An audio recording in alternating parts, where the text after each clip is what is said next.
Well, I'm delighted to say that joining me on the Godcast today is Patti Boulaye, OBE. Now, Patti will be a familiar face to many people. She's had a wonderful career in the music and entertainment industry. Patti, it's fabulous to welcome you to the Godcast. How are you?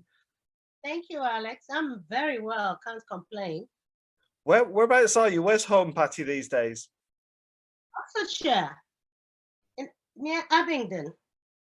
Okay, and as we record this early October, what's the weather like in Oxfordshire today? It's pouring down with rain in Lancashire. Well, it's threatening to pour down with rain, but no, it's just quite windy outside, actually. Yeah. Very windy. Yeah, it's been windy all morning. I think there's a hurricane somewhere, Hurricane Ian or something. And I think we're just getting a little bit of it because it's really windy. More wind. It's windier than it usually is, but it's nice and warm, which is amazing. Yeah. Well, thanks for coming on the Godcast, Patti. We're just going to have a little look back at your career and also what's coming up as well. And I guess 1978 feels like quite a long time ago when it all kind of happened on New Faces. What's your recollections of those days, Patti?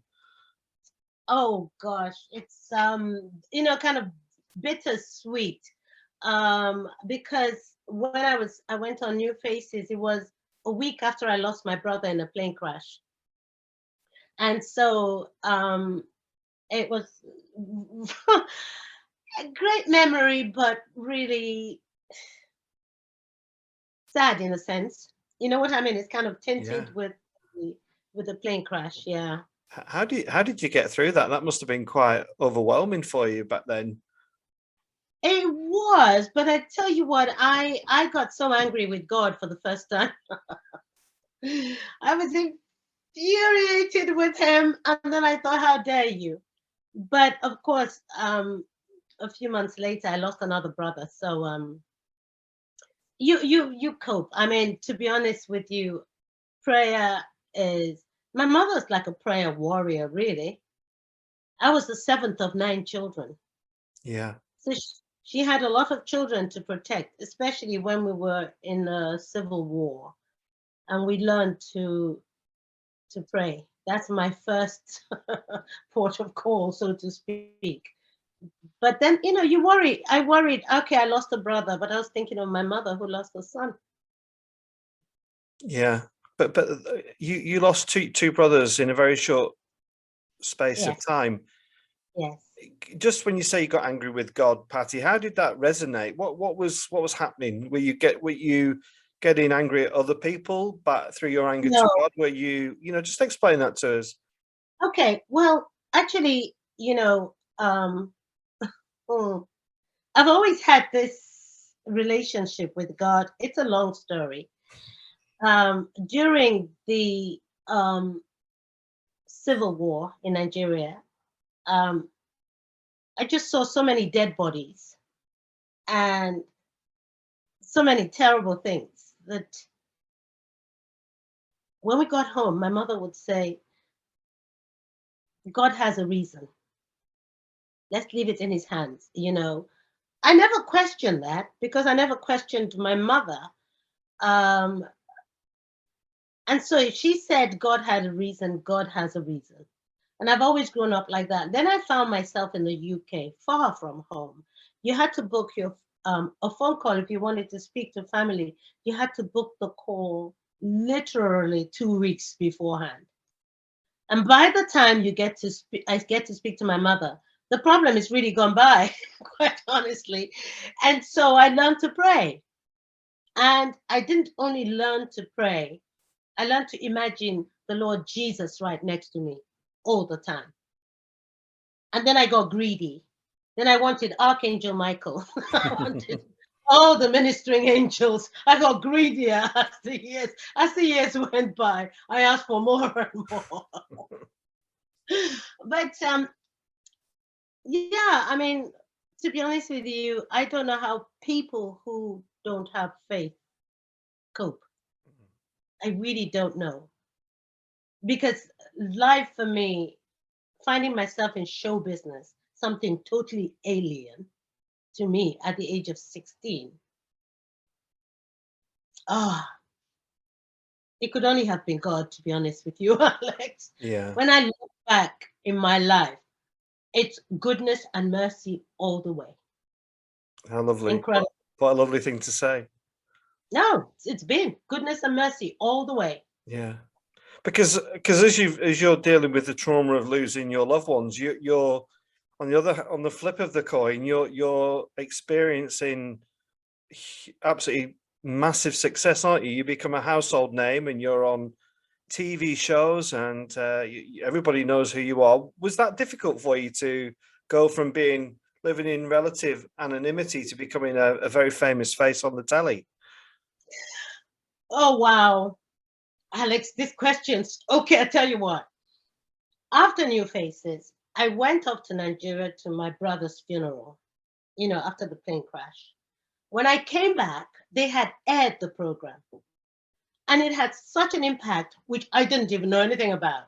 So when I arrived at the airport, there were photographers, and I thought maybe I had some kind of superstar walking behind me. That was a lot of the photographs was me doing this, looking for who it was they were trying to photograph.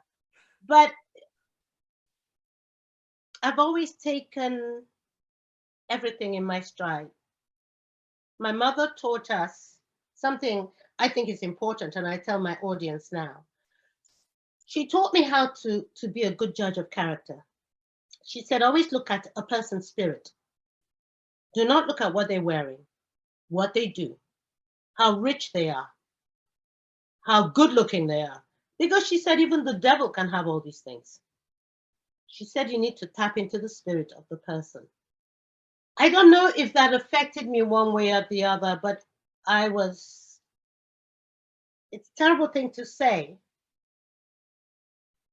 but it seemed it was just God's wish, and that was it. And I didn't have any difficulties with it. I didn't have any, I was humbled by it, because I would have given it all up just to have my brothers back. But that was impossible. Yeah.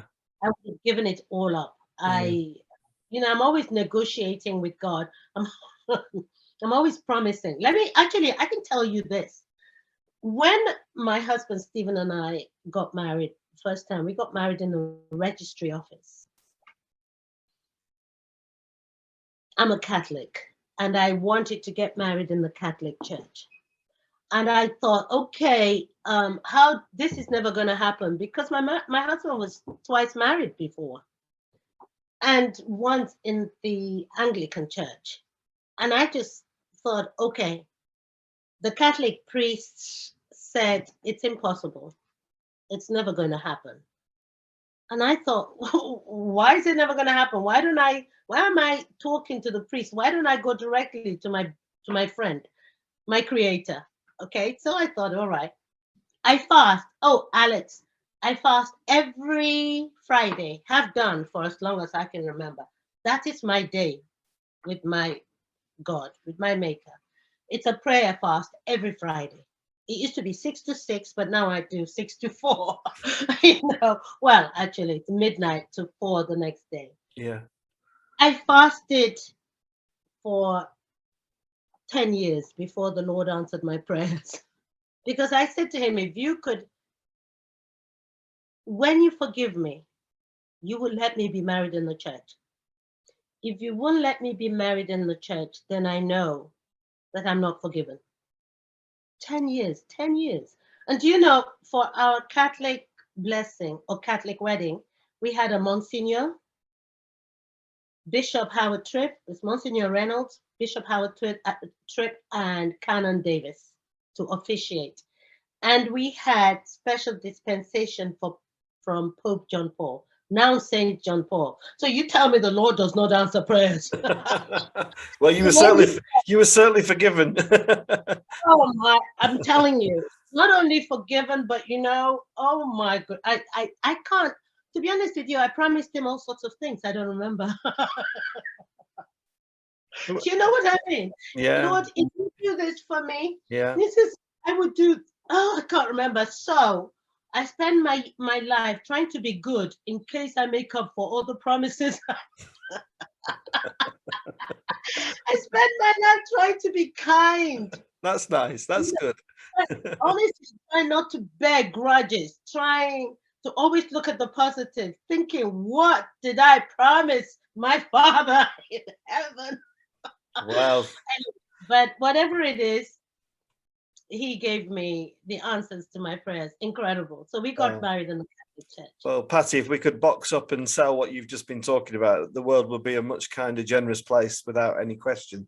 Without any question. Patti, I want to ask you about just bringing that kind of new face this time. What was the pinnacle of that moment for you when you was there any kind of real pinch yourself moments where you thought, oh my gosh, I'm performing in front of or alongside?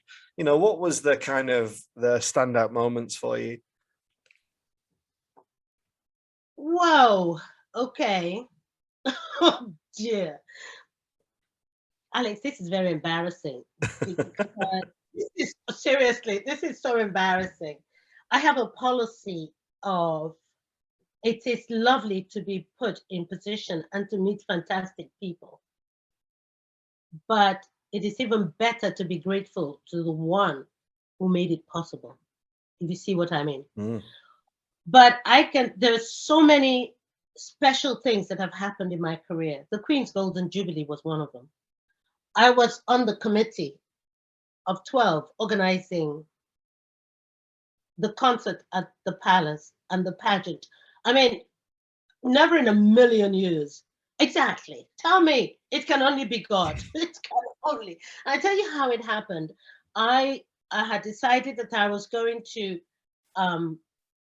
it was after the HIV thing took hold, you know, and my husband was involved actually from beginning, you know, the deals he was doing in America, but that's a long story. So I was one of the first people to know about the immunodeficiency virus and to know that it came from Africa and to know that these two young men had Kaposi sarcoma in California and anyway, and all that madness. So I decided, gosh, Africa again, we just had Live Aid. And I thought, well, I've got to do something for my continent. So I thought what I could do is, anyway, I had a concert, fundraising concert at the Royal Albert Hall. And I gathered 3,000 gospel singers for that.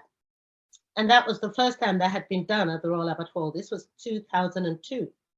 It took me 12 months, 18 hours a day, 7 days a week. Seriously, Alex, just me and my computer. No secretary, nothing. Because I had decided if I have secretary, if I employ people to help me, I won't have enough for what I want to achieve. And it almost killed me.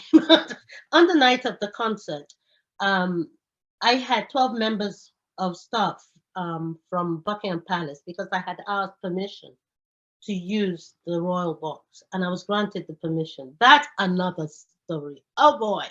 I mean, when God moves, he moves. Okay. And I was told, oh, they don't give the royal box. You have to ask permission from the palace.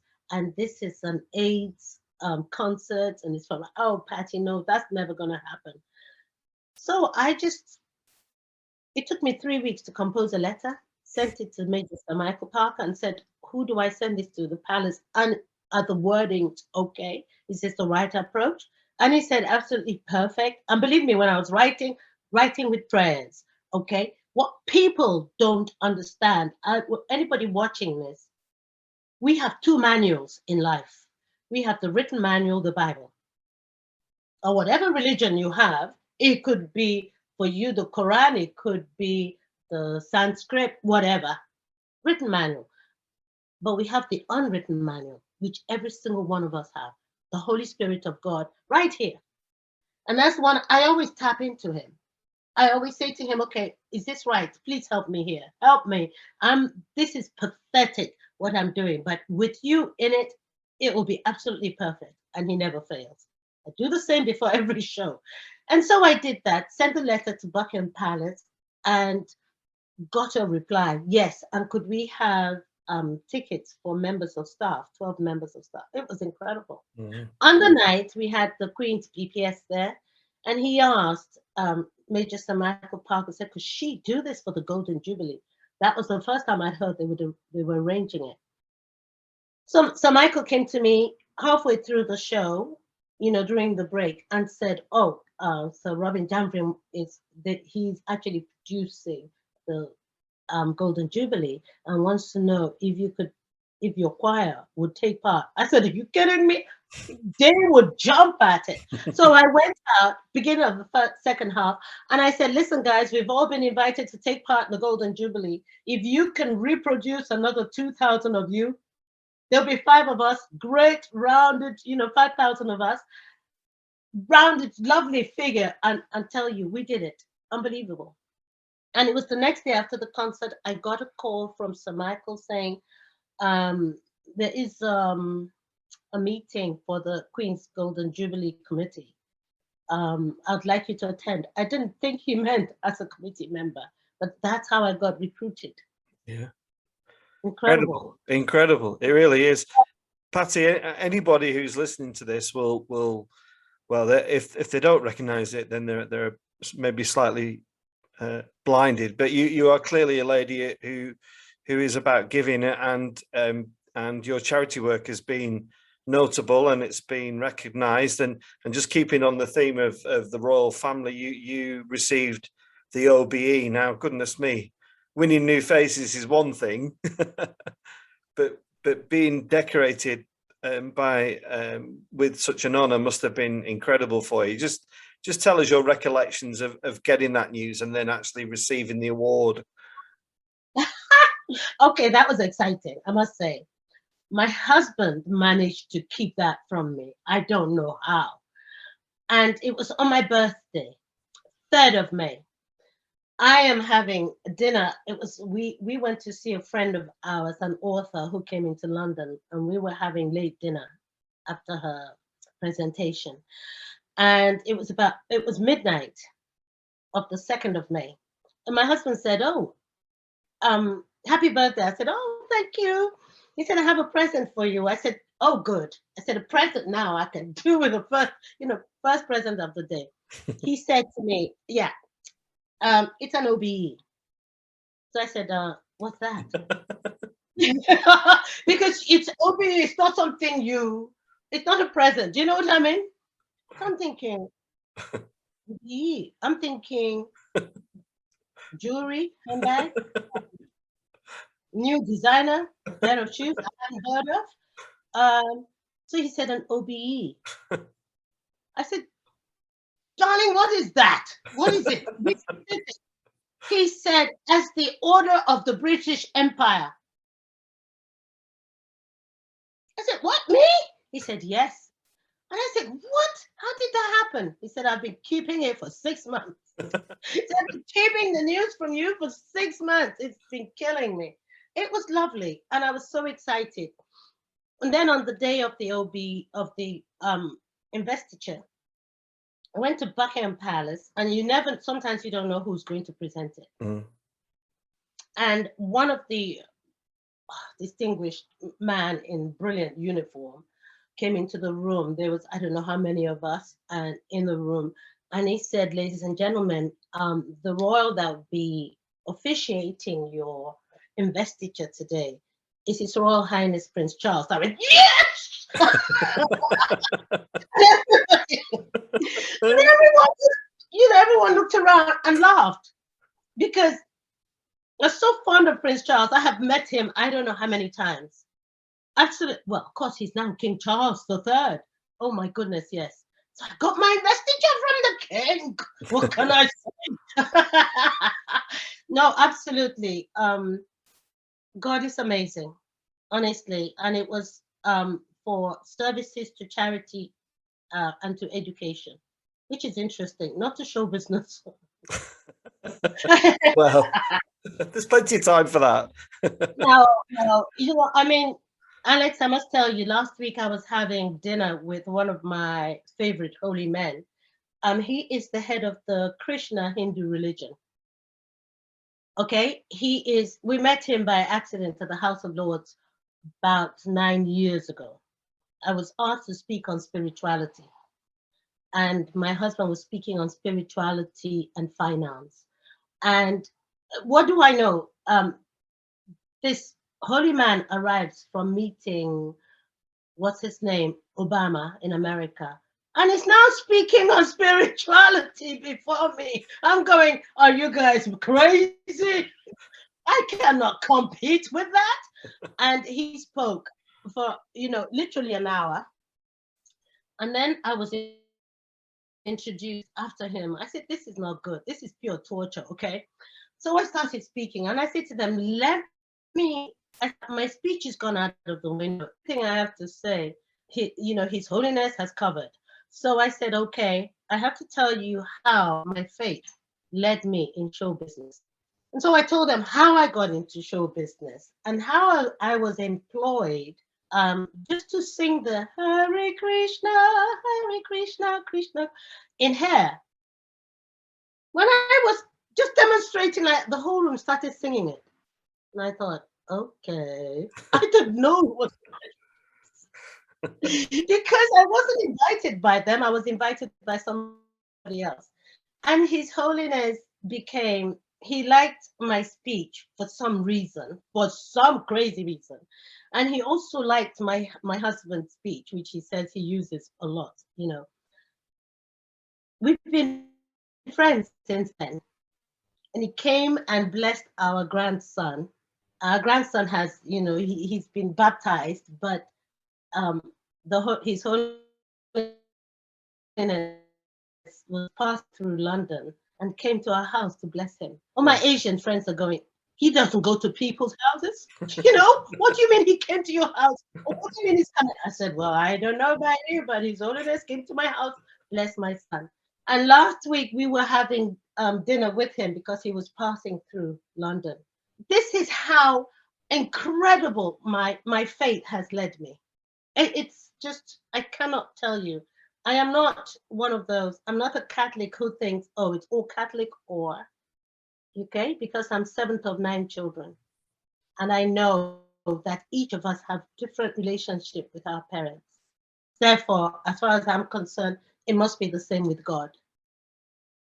We have different relationships with Him. We have our different journey. Yeah. To Him. I think so. Definitely. Yeah. And Patti, I mean, music is clearly been a vital source of inspiration and verve for you. Are you the kind of lady that likes to dwell in the past, or are you somebody that continues to seek out new music and people who are kind of this generation? I'm very fortunate. I've got young kids, and they are constantly bringing me new artists, which I really enjoy. I love hearing new music. But where are you in your musical flavors at the moment? Oh gosh, actually that reminds me, that's where I was going with His Holiness before I forgot. I was saying to him that he said, he asked me the question about show business. And he said, how are you enjoying it? And I found myself saying, Your Holiness, I am in show business, but I'm not of it. That I'm not part of it at all. He said, that is very interesting. Isn't that what Jesus said? And I said, but I feel that God has a plan. I wish He'd make His plan known, because I don't feel like my other members in show business feel. I don't get married to any kind of music. My father listened to Tchaikovsky. I love Tchaikovsky. My mother listened to Louis Armstrong, Ella Fitzgerald, Tennessee Walton. I love that. And then my brothers and sisters listened to James Brown. I love James Brown. And I grew up listening to Michael Jackson. And now my children now, I don't even know what my children listen to. They seem to be like me. They listen to, Elvis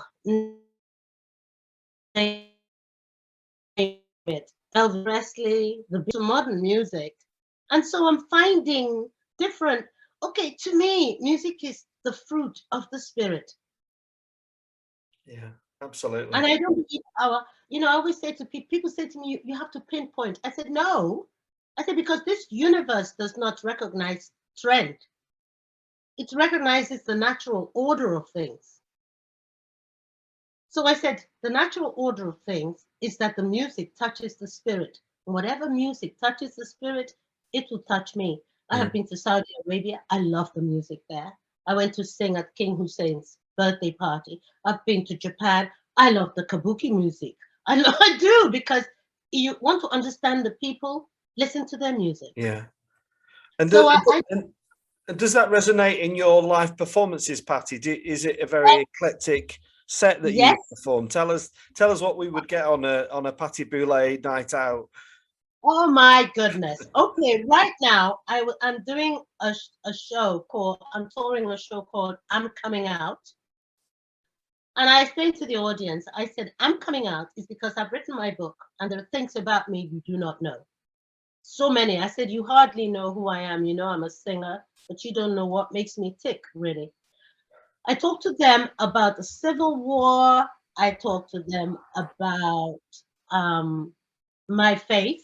And therefore, in the show, I have songs by Diana Ross and the Supremes. I have a song by Pavarotti, Nessun Dorma. I sing Nessun Dorma. I sing The Habanera from Carmen. I sing Bessie Smith songs, Etta James. It's a mix. I mean, people do come out and go, good heavens, your range. But I never think of it as range. You know, like Nessun Dorma, for instance, my last show was called Aretha and Me. And I had asked people on Facebook, because she'd recorded about 300 songs. Gosh, don't know where the fuck she found the time. And, you know, I said to people, please just send me your favorite of Aretha's songs. Nessun Dorma kept popping up. And I thought, have people gone mad? I mean, what part of Pavarotti has become Aretha? I mean, how could they possibly get those two mixed up? It turns out she sang it. So I went and learned it. This meeting is being recorded. And so, Patti, you're taking this show out and about, and are you excited about being on stage? Does it still get your juices flowing and think, I can't wait? Oh, it does, Alex. You know, I launched it in London. I first started with Billy and Me, because after running the charity, I was out of the business for about 18 years. We built 5 healthcare clinics in Africa and a school with Prince Harry's charity in Lesotho. So I decided to come back to my singing. That's about 7 years ago, and did Billy and Me, and then Aretha and Me, and now I'm Coming Out. And I'm using kind of the music. What I do is actually draw comparisons between my life and the life of these wonderful ladies. Okay. With Diana Ross, we have quite a lot. We have a lot in common. The stories I can tell, but I use it to tell the story of my life more than her. It's not a tribute. They're not tribute shows. They get mentioned maybe a few times in the show, but mostly it's a way of telling people, because my book is called The Faith of a Child. And it's the way of telling them the stories and things I have been through in my life.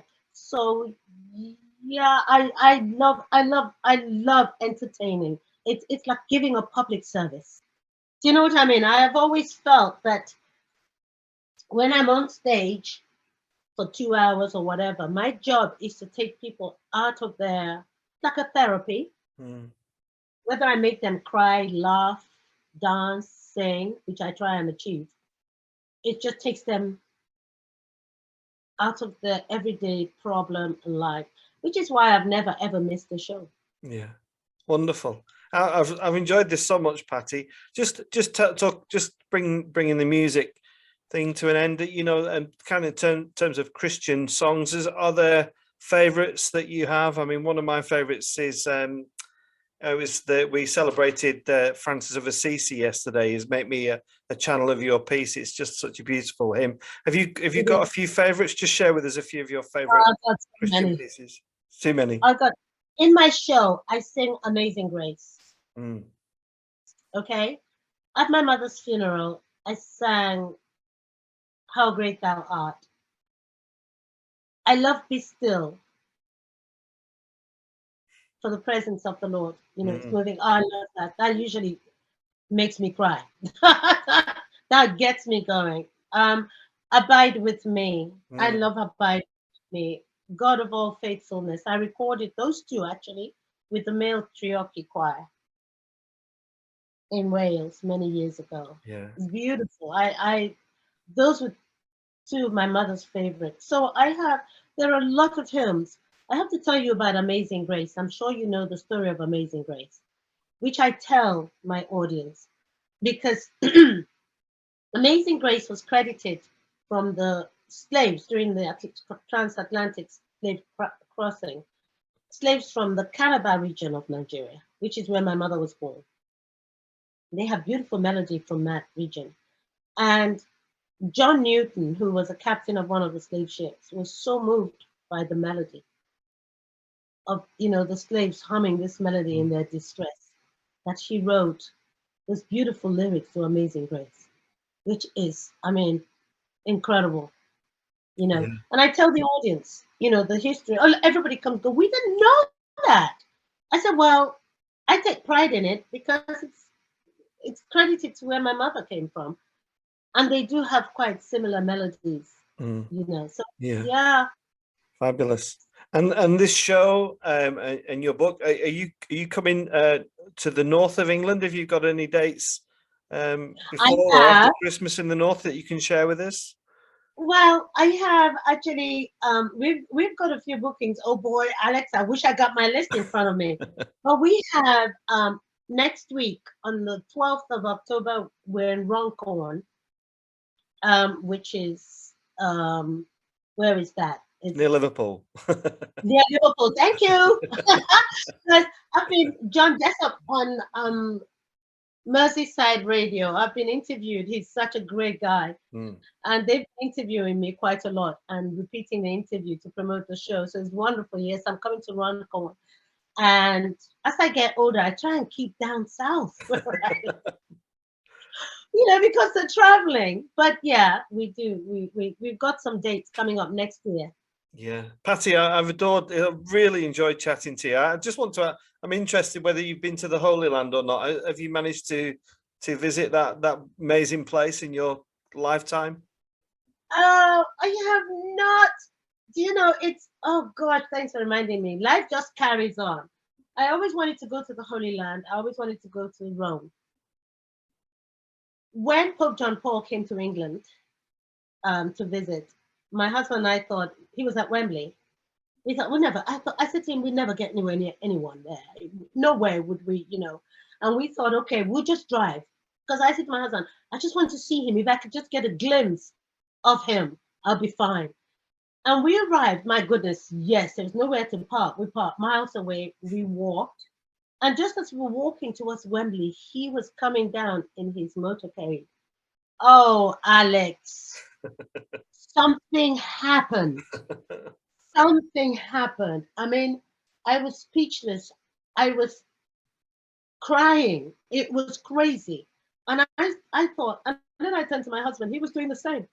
And I said to him, my goodness, if we feel like this about the representative, can you imagine what he must feel like to meet the Lord Jesus? Can you imagine? There'd be nothing like it. And that's why death does not fear. I'm not afraid at all. I just say to him, as long as you just say, come, my child. Can you imagine? Nothing can beat that. No show business, no success, no recognition, nothing in life. I agree. I absolutely agree. Patti, thank you so much for coming on the Godcast. You've got your website, pattiboulaye.co.uk, is it, or .com? No, pattiboulaye.com. .com, and people will be able to find the dates on there as well. They'll be able to find the dates on there. Thank you, Alex. Yes, thank you. So, Patti, all that remains for me to say is God bless your ministry. It's absolutely wonderful. Thank you so much for coming on the Godcast, and we send our love to you from Lancashire, from Burnley. God bless. God bless you too. God bless you too, Alex.